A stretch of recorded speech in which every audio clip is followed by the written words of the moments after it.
Hey guys, and welcome back to my channel. As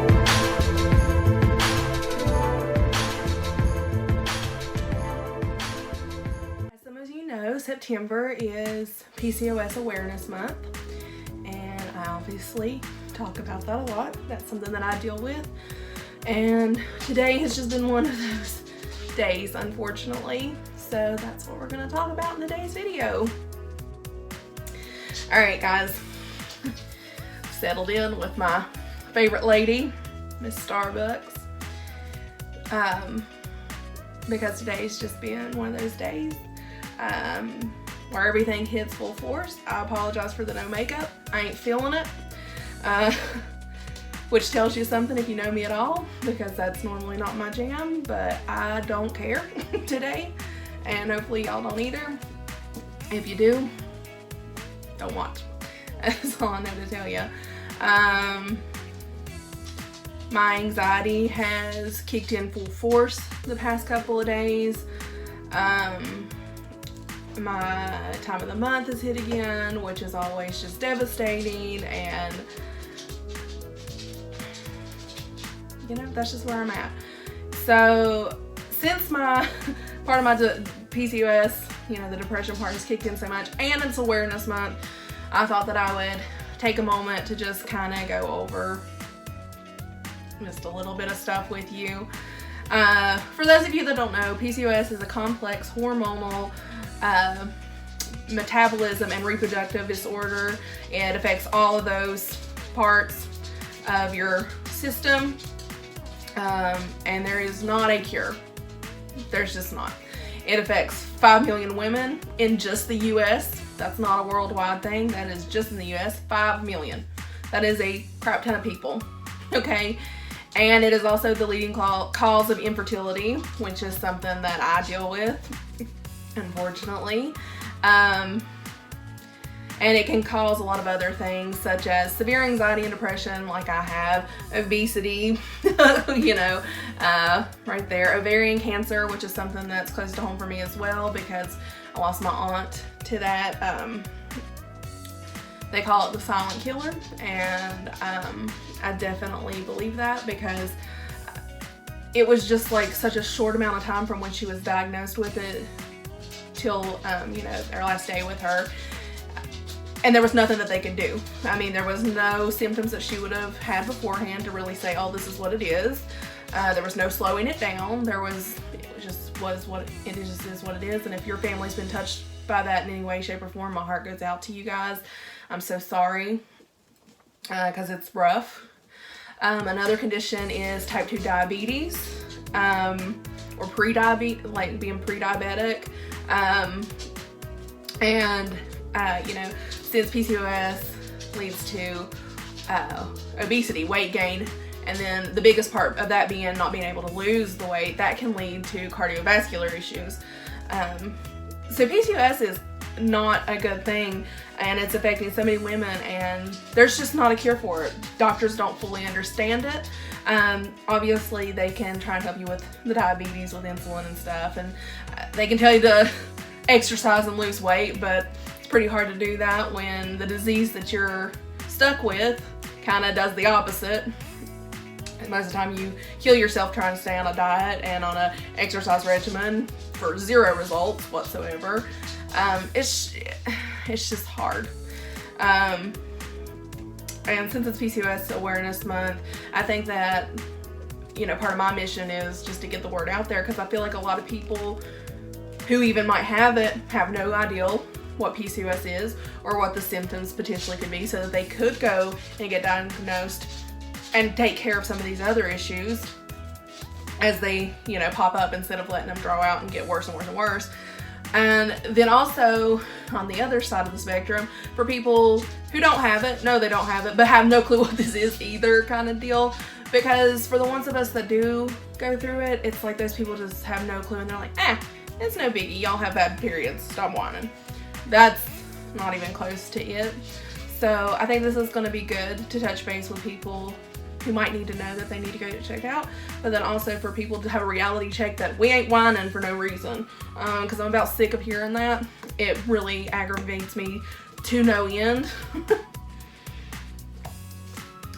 take just a sec to take a breather because I'm getting riled up and y'all don't want to see me get hateful and mean, because this is something that's obviously near and dear to my heart, something that hits really close to home, and it's something that's,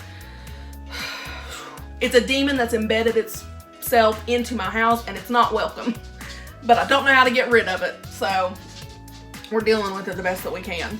It's like the worst horror movie I've ever experienced in my life. That's what I feel like. I'm living in some horror movie trying to escape the demon of PCOS, because it affects so many different parts of your life. Not even just like health-wise, but it just, you know, with the infertility part, it makes it stressful on me and Nathan. And then, you know, my relationship with my mom gets a little bumpy because she had PCOS, and it's a genetic thing. So she knows I got it from her, and she's like, I just hate that I passed it on. So, you know, there's that sadness in her heart. It hits everywhere, you know. It's just something that's really hard. And I think that it's something that needs to be put out there more. I think it's something that people need to know about so that we can start raising not only awareness, but maybe funds to help the cause, to try and figure out what it is that needs to be fixed in people with PCOS, where they don't have to deal with it anymore. Something needs to be done, and I know that I'm not going to touch the whole world, but if I can even touch one person to move them to go and get tested sooner than later, great. Or if it's to move them to donate money to different foundations that help out with PCOS, great. Any of that would be great. I'm okay with that. I understand I'm only one person and that there's 7 billion people in the world. I'm not going to touch everybody, but I got to do what I can because I've got something eating inside of me saying that I need to. So that's where I'm at with it. 10% of women of childbearing age have PCOS, and only 50% of those women have been diagnosed. The other 50% have no clue. So that brings me back to, if I can help one person realize that they potentially might have it, or that, you know, they had the symptoms and it wouldn't hurt to go get it checked out, then that's great. I feel like my job's done if that happens. 50% of the women in the world with PCOS, whether they know it or they don't, end up with type 2 diabetes by the age of 40. 40 years old, y'all. And I think that that's so sad. Diabetes eats away at your life. And what kind of happens with PCOS to cause the diabetes is you're insulin resistant.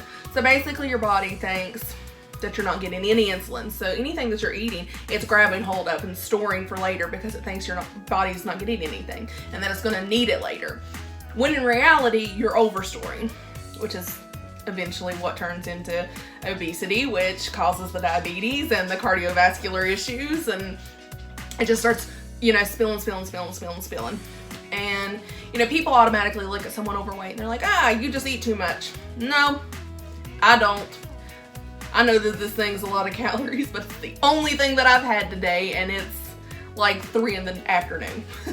So, you know, and then tonight, me and Nathan will have dinner, and we usually don't eat anything super bad. It's not like we're just sitting around and eating little Debbie cakes all night. It might look like what it is, but it's not.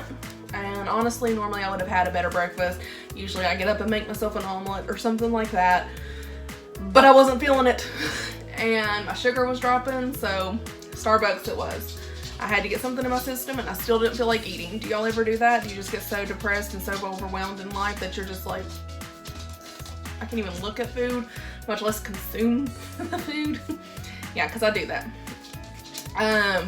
Another statistic is 25% of women with PCOS that conceive.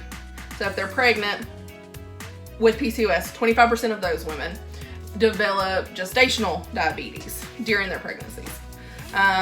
So, you know, if you don't know beforehand, that's another reason why I think that you need to know and need to keep up on it. And if you think that any of your symptoms could potentially be this, go ahead and get checked out, because if you do become pregnant, you'll want to stay on top of the gestational diabetes, which obviously you'll have doctors, you know, keep up with it, but it might be nice to know beforehand, like, hey, this is something I need to watch out for. Maybe they can find it a little sooner, kind of deal. Know what you're potentially up against, because a quarter of women will deal with that, and that's unfortunate.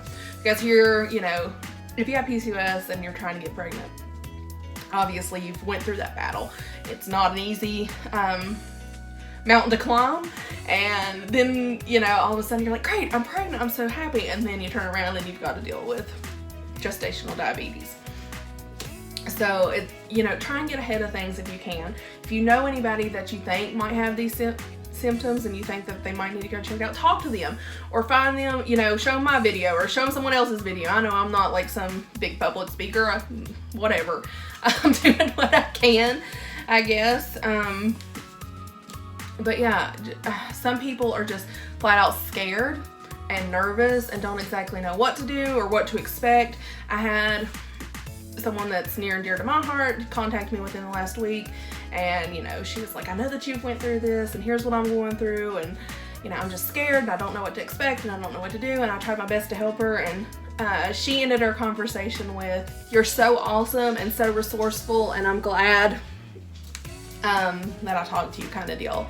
And that warmed my heart. I'm like, you know, there's one person that I know got something out of something I said, and I was able to help them and make them feel a little bit better about a horrible, scary situation. And I'm hoping that I can continue to do that for others, because that was a great feeling for me, and I feel like it helped her on her end as well. So it's a mutual kind of give there. And I think that we all need to be like that. I think we all need to be supportive. I think we all need to help where we are needed, where we feel like we can help, whether it's with this or any other situation. If you feel in your heart that you can help somebody with anything, please do it. I don't understand why people just, you know, I don't want to intervene, or I don't know if it's my place. If you feel it in your heart, there's probably a reason. God doesn't always just like throw you a note that's written out like, hey, go do this. It's little tugs at your heart. Listen to them. Because like I said, if it helps one person feel the least bit better, or if it helps one person realize that, you know, maybe they need to go get checked out, maybe their health isn't where they thought it was, then that's worth it. It's worth it. Get out of your comfort zones. I mean, I was the world's worst for just, you know, it's not my place. I'm not the most social person ever kind of deal. But the more I do this, the more comfortable I'm getting with it. And I'm not necessarily saying that I'm getting better at it, because I know that I still sound like some hillbilly girl. But, you know, we all need to band together, especially us women with PCOS, because it's a hard feat, and it's not just going away anytime soon, because they've yet to find a cure, obviously. But yeah, some of the other symptoms that you could just like kind of tell in yourself, like not actually go to the doctor, because, you know, cysts are obviously part of it, and being diabetic and all that, but you would have to have tests, blood works, ultrasounds, different stuff. But things that you can just like notice in yourself that could potentially like set off a trigger and be like, oh, okay, well maybe, would be like irregular periods. Sometimes I will not have periods for 3 or 4 months. Sometimes I have 2 or 3 in a month. It's just kind of how it goes. And then excess hair everywhere but the top of your head. You'll get like little sideburny kind of stuff, or, you know, peach fuzz like on your chin or your lip, or, you know, sometimes on your chest a little bit, just like that peachy crappy fuzz stuff. And then the hair on your head kind of just falls out. You know, how inconvenient is that? Like, can I not have like the hair on my body fall off and the hair on my head like grow luscious and beautiful? Apparently not. We've touched base on weight gain, but also with that, it's the losing the weight. It's so hard to lose the weight. I mean, you just retain it. So like I said earlier, you can just exercise and drink nothing but water, and you're still gonna weigh the exact same for the most part. I mean, I used to go to the gym every other day. I used to eat literally nothing, like 1,000 calorie diet, and drink like 2 gallons of water a day, and I lost maybe 10 pounds in a year. And then as soon as I stopped doing that, which was killing me because working out and only eating like 1,000 to 1,200 calories a day was literally killing me. So when I stopped that, it just all came back plus more. I mean, it is what it is. If you don't like looking at me, don't look.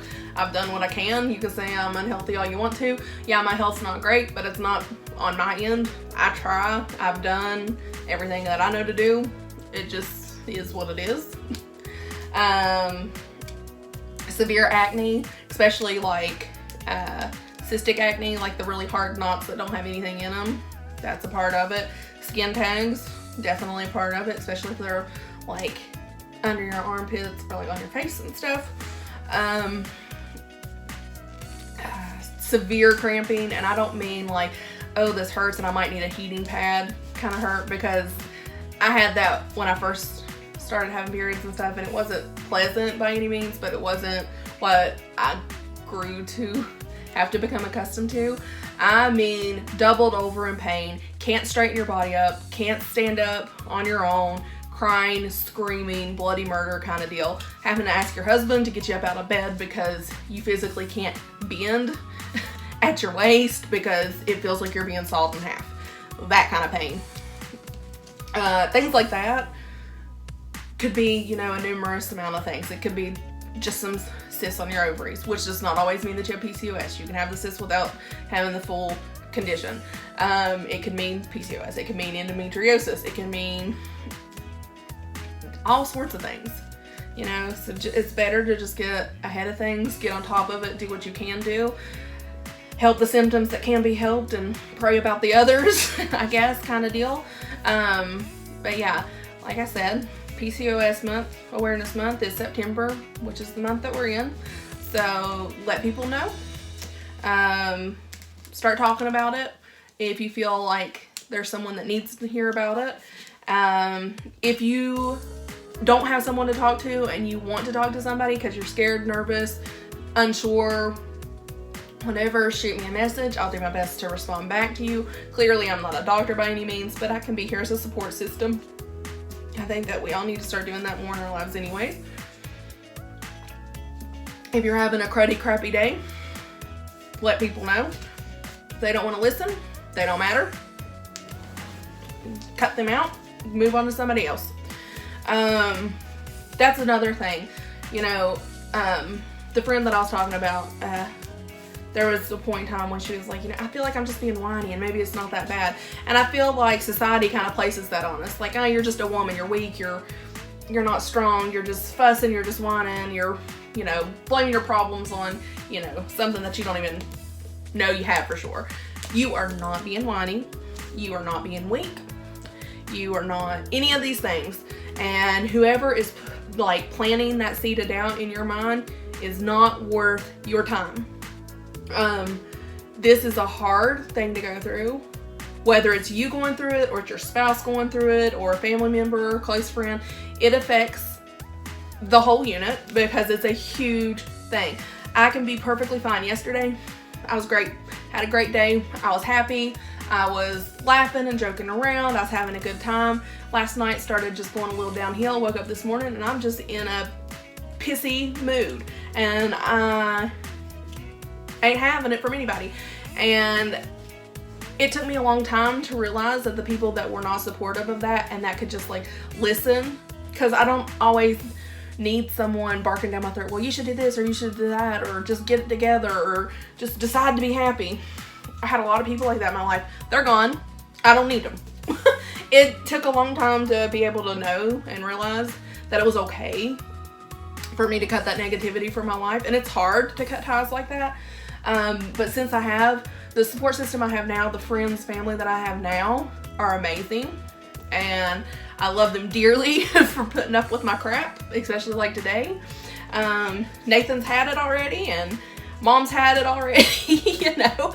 I broke loose a little bit on both of them, and honestly, usually sometime throughout the day I talk to Savannah, and when she calls me, I'll probably bust out into tears and screaming again, because that's just what I do.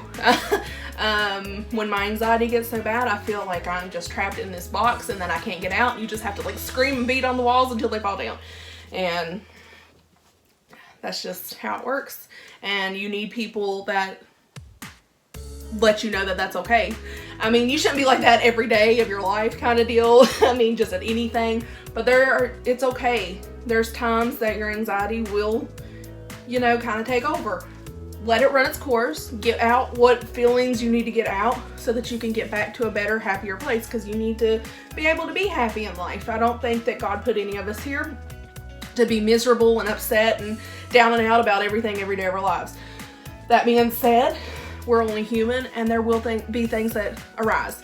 So it's better to get it out, let your feelings known, talk to somebody, watch a movie, listen to a song, find something that, you know, soothes your heart a little bit, and move on as best you can. And trust me, I understand anxiety, you know, takes over, and it's hard to replace that feeling with anything else. It's a hormonal imbalance, it's nothing with you, and it takes time. But sometimes it does help to just find a happy place, find someone to talk to, find someone to vent to, go out into the middle of a yard and just scream until you can't scream anymore. I've done that. Find someone that you don't know to talk to. I mean, if you don't feel like you want to let everybody else in on your feelings or give them the opportunity to think that you're weak even though you're not. I understand that feeling too. I went through that phase of my life. I'm here. There's other people here. You know, YouTube is full of women that are going through TTC journeys, whether it be from PCOS, endometriosis. There's a slew of things. I don't know all of it. I'm not gonna act like I know all of it. But there's women on here that talk. There are, you know, Facebook pages, support groups, where you don't even have to talk. You can just message somebody, you know, kind of deal. There are outlets. But yeah, September is Awareness Month for PCOS. So be supportive, spread the word.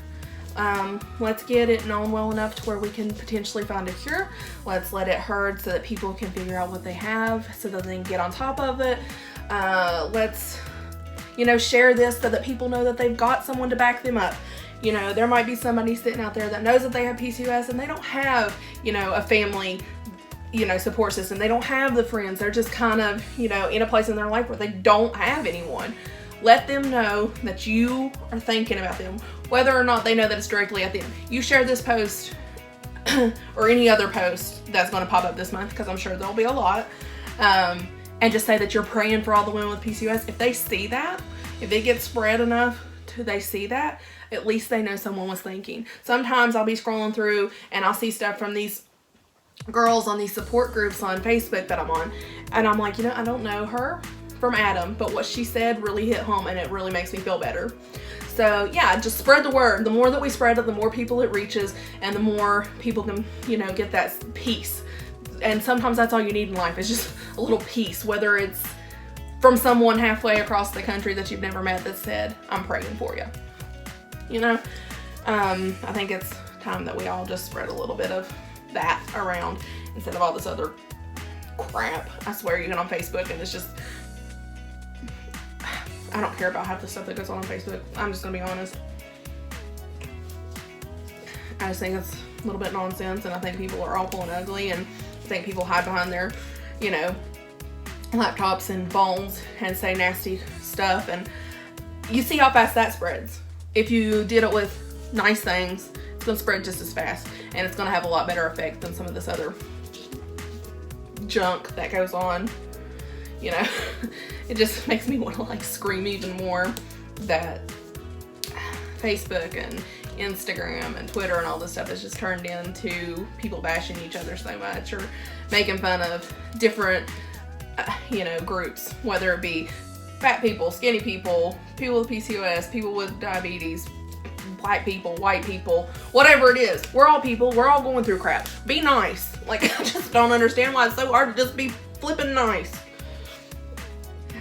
We need to go back and watch Bambi when Thumper says, if you can't say nothing nice, don't say nothing at all. You know, that little clip right there. If you can't say something nice, don't say nothing at all. Yeah, we need to do that. Just mind your business. If you don't have anything nice to say, why even say it? That Rome wasn't built in a day, right? I guess. We'll just start with a small ripple here. I'm sending out love to all of you that are going through something similar. I am always praying for the PCOS community. I'm always going to try to continue to raise awareness. I'm always here to talk if you need someone to talk to. And I hope that your day is going better than mine. Bye guys!